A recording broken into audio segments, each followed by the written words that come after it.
من ہی من میں خود شہنشاہ بننے کی خواہش جگتی جا رہی تھی، لیکن کیونکہ جہانگیر کی سب سے پیاری اور قریبی بیوی یعنی نور جہاں جہانگیر کے دوسرے بیٹے جو اس کا خود کا داماد بھی تھا جس کا نام شہریار تھا اسے اگلا سلطان بنانا چاہتی تھی، اور ظاہر ہے جیسا کہ ہم نے پچھلی ویڈیو میں بتایا تھا کہ جہانگیر نور جہاں کی کسی بھی بات کا انکار نہیں کر پاتا تھا، اسی لیے شاہجہاں کو یہ خطرہ ستانے لگا تھا کہ کہیں ایسا نہ ہو کہ جہانگیر کے بعد میرا بھائی شہریار مغل سلطنت کا اگلا سلطان بن جائے۔ اسی ڈر سے شاہجہاں نے اچانک سے اپنے باپ یعنی جہانگیر کے خلاف بغاوت کر دی، لیکن شاہجہاں کی یہ بغاوت ناکام رہی اور کچھ ہی عرصے میں شاہجہاں کے والد جہانگیر نے اپنے بیٹے شاہجہاں کی بغاوت کو پوری طرح سے کچل دیا۔ اب شاہجہاں کو یہ خطرہ محسوس ہونے لگا تھا کہ کبھی بھی مجھے قتل کرنے کا آرڈر جاری ہو سکتا ہے، اسی لیے اس نے اپنے والد یعنی جہانگیر کو معافی نامے لکھنا شروع کر دیے، اور اس نے اپنے سب سے قابل دو بیٹے یعنی اورنگزیب اور دارا شکوہ کو بھی اپنے والد جہانگیر کی خدمت میں پیش کر کے معافی کی درخواست کی۔ جہانگیر نے شاہجہاں کے اوپر ترس کھا کر شاہجہاں کو معاف کر دیا۔ شاہجہاں اپنے والد کے محل میں واپس آ گیا اور پھر سے ایک نارمل زندگی گزارنے لگا، لیکن کچھ ہی عرصے کے بعد جہانگیر کا انتقال ہو گیا۔ جہانگیر کے انتقال کے بعد ہی مغل سلطنت کا اگلا سلطان بننے کے لیے لڑائیاں شروع ہو گئیں۔ جہانگیر کے 4 بیٹوں میں سے 2 بیٹے تو جہانگیر کی زندگی میں ہی وفات پا چکے تھے،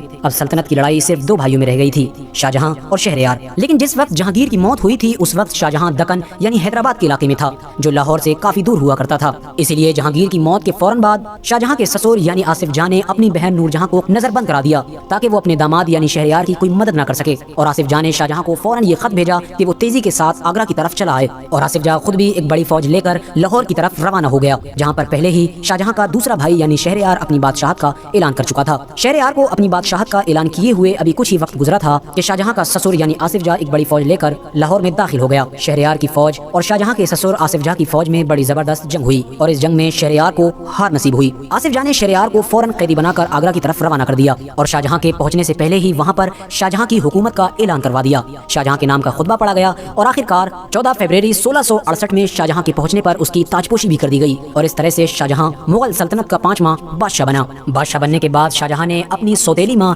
یعنی جہانگیر کی سب سے پیاری بیوی نور جہاں جو خود شاہجہاں کے سلطان بننے کے خلاف تھی اس کا 20 لاکھ وظیفہ مقرر کر دیا۔ شاہجہاں نے 1628 سے لے کر 1658 تک حکومت کی اور یہ پورا کا پورا دور ہندوستان میں رہنے والے لوگوں کے لیے بڑی امن اور شانتی کے ساتھ گزرا۔ آپ کو جان کر شاید حیرانی ہوگی کہ مغل ہسٹری میں شاہجہاں کی بادشاہت کے دور کو ہی مغلوں کا گولڈن ایج مانا جاتا ہے، کیونکہ اس کے دور میں ہندوستان میں بہت خوبصورت عمارتیں بنوائی گئی تھیں، چاہے آگرہ کا تاج محل ہو، دہلی کی جامع مسجد یا پھر دہلی کا لال قلعہ، اور اس جیسی بہت ساری عمارتیں جو دنیا میں مشہور ہیں وہ شاہجہاں نے ہی بنوائی تھیں۔ دوستو آج کے دور میں دلی کے جس علاقے کو پرانی دہلی کے نام سے جانا جاتا ہے وہ بھی شاہجہاں نے ہی بسایا تھا، اور اس کا اصلی اور پہلا نام بھی شاہجہاں آباد تھا کیونکہ اسے شاہجہاں نے ہی آباد کیا تھا۔ اس کے علاوہ شاہجہاں نے اپنا ایک تخت بھی بنوایا تھا، شاہجہاں اسی تخت پر ہی بیٹھا کرتا تھا۔ یہ تخت بڑا ہی قیمتی تھا، اس تخت کے دونوں سائیڈ میں ایک ایک مور بنائے گئے تھے اور ہر مور کی چونچ میں ایک ایک ہیرے کی لڑی پروئی گئی تھی۔ خاص بات یہ ہے کہ اس تخت کے چاروں پائے سونے کے بنے ہوئے تھے، اس تخت کو تخت طاؤس کے نام سے جانا جاتا ہے۔ ویسے تو شاہجہاں کی پوری بادشاہت کا دور ہی بڑی ہی خوشحالی کے ساتھ گزرا، لیکن خود شاہجہاں بادشاہ کو اس وقت سب سے بڑا جھٹکا لگا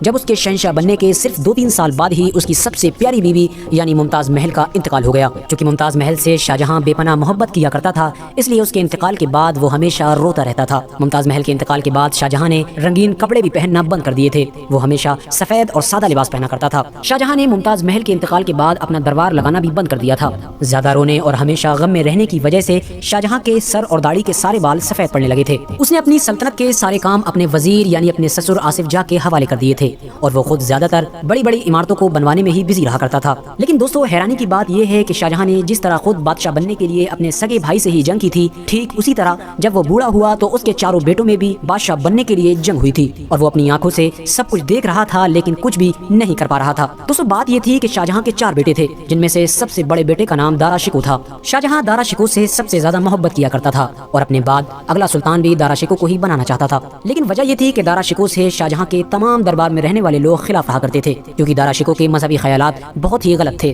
وہ کسی بھی مذہب کو نہیں مانا کرتا تھا، اس کی نظر میں سب کچھ برابر تھا۔ اسی لیے شاہجہاں کے دربار میں رہنے والے سبھی لوگ یہ نہیں چاہتے تھے کہ دارا شکوہ مغل سلطنت کا اگلا سلطان بنے۔ دربار کے تمام لوگوں نے اورنگزیب عالمگیر سے اندرونی طور پر ملنا شروع کر دیا تھا تاکہ ہم اپنا اگلا سلطان اورنگزیب عالمگیر کو بنا سکیں۔ دوستو کیونکہ دہلی میں شاہجہاں کے ساتھ صرف دارا شکوہ ہی رہا کرتا تھا، باقی کے بچے ہوئے تینوں بھائی الگ الگ صوبوں میں رہا کرتے تھے۔ اورنگزیب عالمگیر دکن میں تھے تو کوئی بنگال میں تھا اور کوئی دوسرے علاقے میں تھا۔ 1957 میں جب اچانک سے شاہجہاں بیمار ہو گیا اور اپنا دربار نہ لگا سکا تو اورنگزیب عالمگیر نے دارا شکوہ پر یہ الزام لگایا کہ وہ حکومت کو حاصل کرنے کی وجہ سے ہمارے والد یعنی شاہجہاں کی بیماری کو چھپا رہا ہے، لیکن دارا شکوہ نے اس الزام کو جھوٹا قرار دیا۔ اورنگزیب عالمگیر کے ساتھ ساتھ دہلی دربار میں رہنے والے زیادہ تر درباریوں کا بھی یہی ماننا تھا کہ دارا شکوہ حکومت حاصل کرنے کی وجہ سے خود اپنے والد کی بیماری کو چھپا رہا ہے، اسی وجہ سے اورنگزیب عالمگیر اپنے 4 بھائیوں میں سے ایک بھائی جس کا نام مراد تھا اس کے ساتھ ایک بڑی فوج لے کر دارا شکو کے مقابلے میں نکل پڑے۔ دارا شکو اور اورنگزیب کی فوج میں بڑی زبردست لڑائی ہوئی اور اس جنگ میں دارا شکو کو شکست ہوئی۔ شکست کے ساتھ ہی اگلا سلطان اورنگزیب عالمگیر کو بنا دیا گیا۔ اس کے بعد شاہجہاں کے ایک اور بیٹے جس کا نام شاہ شجاع تھا اس نے بھی اورنگزیب عالمگیر کے خلاف بغاوت کی،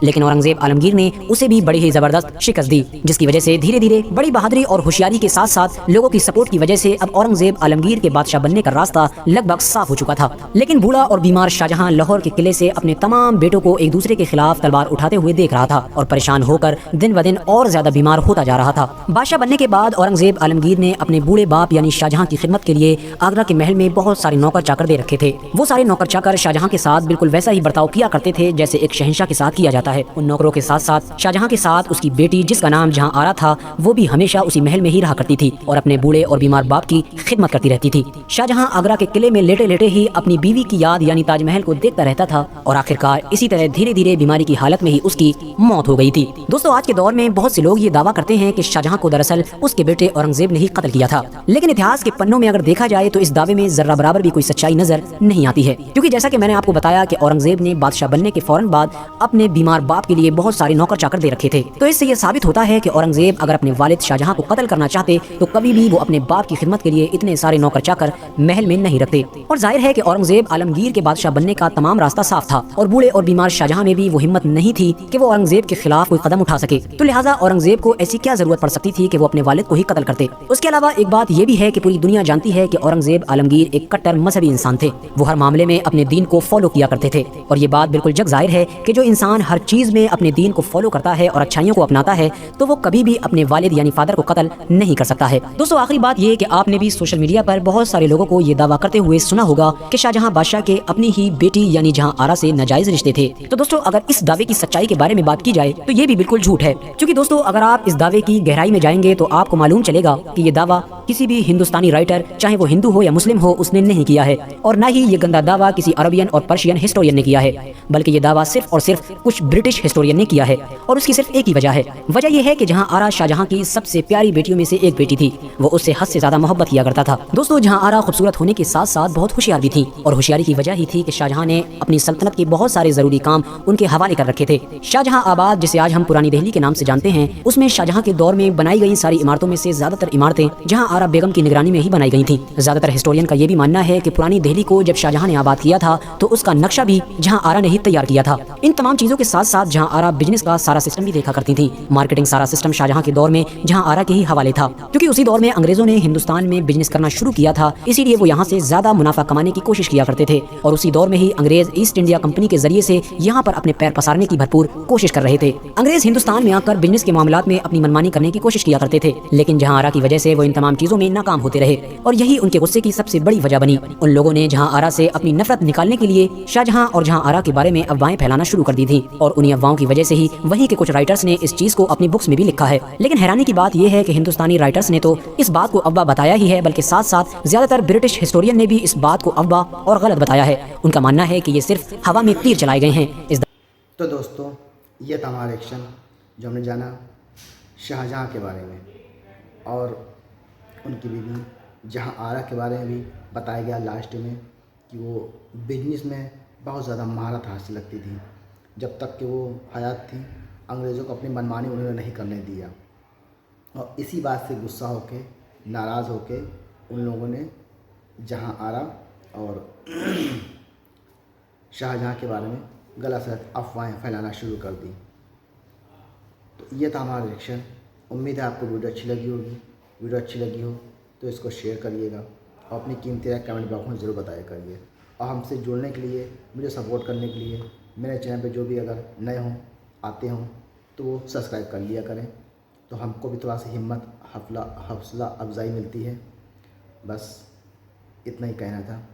ہم ملیں گے آپ سے نیکسٹ ویڈیو میں، تب تک کے لیے السلام علیکم ورحمۃ اللہ وبرکاتہ۔